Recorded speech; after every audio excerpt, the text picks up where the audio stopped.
bom? Oi gente, espero que seja tudo bem com vocês. Eu fiz um vídeo de como foi minha redação do ano em 2016 e vocês gostaram muito. Muitas pessoas novas apareceram, pediram mais dicas de redação, eu não esperava por isso. Mas o que vocês mais pediram foi pra mostrar como foi minha redação de 2015, a famigerada, porque eu tirei das 980. Queria ter tirado 1000? Queria, mas tirei 980. Tirei, quer dizer que um me deu 1000 e outro não. Esse amado, esse abençoado. Então, tá.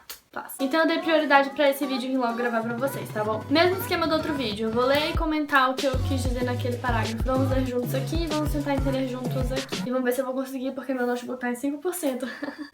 O tema foi a persistência da violência contra a mulher na sociedade brasileira. Certo. Eis minha redação. Atualidade atemporal. É indubitável que a figura feminina é constante alvo de opressões e configurações inferiorizantes. Nesse contexto, sabe-se ainda de crescentes taxas referentes à violência de gênero na realidade brasileira. Frente a provectos fatores históricos-sociais e insuficiências governamentais, a problemática instala-se, deixando sequelas físicas e psicológicas em suas vítimas. Galera, olha, eu tô com medo de descarregar, então eu vou colocar aqui o carregador, pera, rapidão. Pronto, se vocês pudessem ver como tá o estado desse quarto.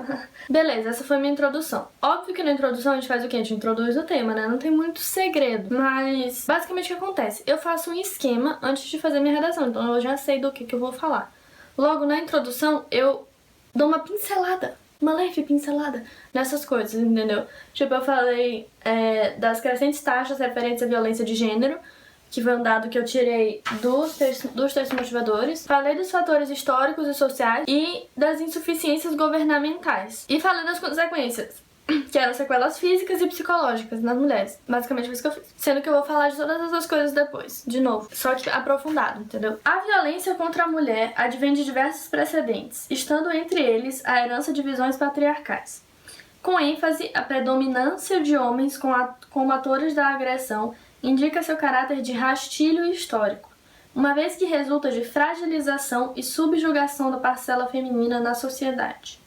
Destarte de modo determinista, comportamentos contemporâneos recebem influência de tal postura. Beleza, aí eu falei do patriarcalismo, que é uma coisa que provavelmente todo mundo falou, patriarcado, como vocês quiserem falar, que é uma coisa meio óbvia, mas tipo, não dá pra deixar de fora. Esqueci o que eu tava falando. Enfim, eu falei que há vários precedentes pra acontecer essa violência hoje em dia, mas entre eles a herança das visões patriarcais de antes, ou seja, o que resta hoje dessas visões. E aí eu falei, realmente, como a maioria das pessoas que fazem violência contra as mulheres são homens, atenção, maioria, não são só os homens que violentam as mulheres, as próprias mulheres violentam as mulheres. Isso tá no texto. Isso é um erro também muito comum. Todo mundo, homem contra mulher. Não necessariamente.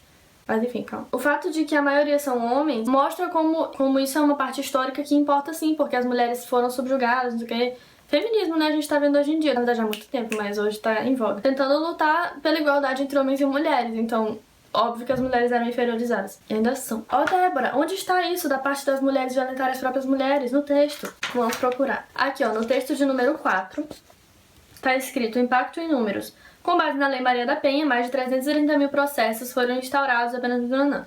Aí tem 58 mulheres e 2.777 homens enquadrados na Lei Maria da Penha estavam presos no país em dezembro de 2010.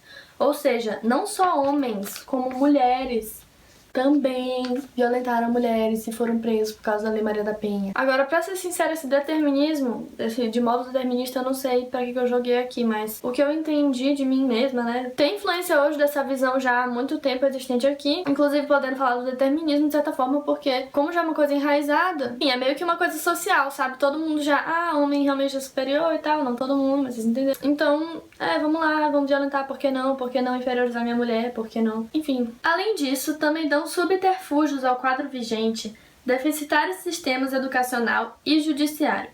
Segundo Immanuel Kant, o homem é o que a educação faz dele. Depreende-se, portanto, a importância da mesma na formação de valores atualmente ausentes nos cidadãos infratores. Outro sim, medidas de caráter paliativo ou lento, como prisões rápidas, preventivas e processos não resolvidos, dão lugar à impunidade, a qual, por sua vez, corrobora com os atos transgressores e sua continuidade. Que parágrafo lindo, cara! Aqui eu falei das insuficiências governamentais que eu tinha falado na introdução. Essas são as insuficiências governamentais. O que eu quis dizer basicamente foi: a educação não está cumprindo seu papel no sentido de oferecer os valores aos alunos, aos alunos que são cidadãos, enfim, serão futuros cidadãos mais ativos na sociedade. Enfim, isso é um dos fatores, claro que não um dos únicos, até porque a escola não é a única responsável por educar uma criança, mas também não tá ajudando, entendeu? Nessa mentalidade, na ideia de respeitar a mulher, de que isso é errado, sabe? E que o judiciário também não ajuda, porque a gente tá cansado de ver que uma galera aí fica tipo, pra ser prisão preventiva, ou então é preso bem rapidinho e depois é solto. Basicamente não chega a pagar pelo que fez. E tem processo que fica um tempão aí tramitando, não sei se é essa palavra, eu devia saber, tô fazendo direito, mas não tô sabendo, ainda tô no primeiro período. Enfim, nunca é resolvido, sabe? Então isso acaba gerando não vou sofrer nada mesmo se eu violentar aqui, a justiça daqui não funciona, pra que eu vou me importar? Então isso gera um ciclo de violência, gera um ciclo de transgressão. Sob outro ângulo, é possível ainda avaliar a resiliência do problema na esfera social ao analisar, conforme a literatura machadiana, aspectos da natureza e ética humanas. Nesse âmbito, o homem é visto como um ser corrompido e corrupto, não é a mesma coisa, no qual há quase ausência de princípios. Assim, adicionam-se aos fatores supracitados caracteres inatos, logo atemporais e tendentes à permanência. Permanência porque o tema fala de persistência da violência contra a mulher. Persistência. Por que o problema continua? Por que é tão antigo e não acaba? Então, basicamente, eu falei que o homem já é mau, o homem já tem um problema de desvirtuação da moral dentro de si, ou talvez uma imoralidade, tipo, a ausência da moral. Então, esse é um dos fatores que ajudam no fato de que não acaba. Acho que eu fui entendida. Beleza, conclusão. De modo exposto, percebe-se que a violência carece ser solucionada e tem bases antigas, mas que podem ser superadas. É mister, portanto, intensificar e consolidar medidas já vigentes, de modo que sejam mais rígidas. O sistema judiciário e policial devem exercer fiscalização persistente. Ademais, é imperioso oferecer apoio às vítimas para que possam se recuperar dos danos sofridos, por meio de programas e grupos de suporte onde sua autoestima possa ser recuperada. Também é importante a veiculação de campanhas midiáticas objetivas, chocantes e abrangentes para conscientizar e palestras escolares para o mesmo fim.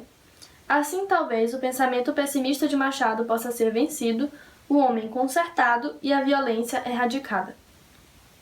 Ok, beleza. Aqui na conclusão, o que acontece? Eu falei, que tem bases antigas, mas que elas podem ser superadas, e aí a gente tem que intensificar e consolidar as medidas que já são vigentes, porque já existe a Lei Maria da Penha. Ou seja, reconheci que já há uma medida governamental, já há uma medida contra, mas que precisa ser identificada, que precisa ser melhorada, porque não tá funcionando 100%, já sabemos. Aí eu fui dar outras alternativas, intervenções. Eu fui falar que o sistema judiciário e policial, que eu critiquei antes, devem exercer fiscalização persistente. E, enfim, como eu tinha falado das sequelas na introdução, das sequelas psicológicas e físicas, falei que precisa dar apoio. Falei dos programas, dos grupos de suporte para recuperação da autoestima. Também falei das campanhas midiáticas objetivas, para conscientizar as palestras escolares, já que eu falei do próprio homem ser mau e da educação que não cumpre seu papel, de certa forma. E, das heranças, porque é uma coisa que a gente tem que superar também, é uma coisa muito mental. Então, só conscientizando mesmo nas escolas. E pra galera que já é adulta, então, publicidade. E aí eu coloquei uma frase de efeito no final. Beleza, eu tirei 980. Por quê? Onde é que eu perdi esses 20 pontos? Na primeira competência, que é domínio da língua portuguesa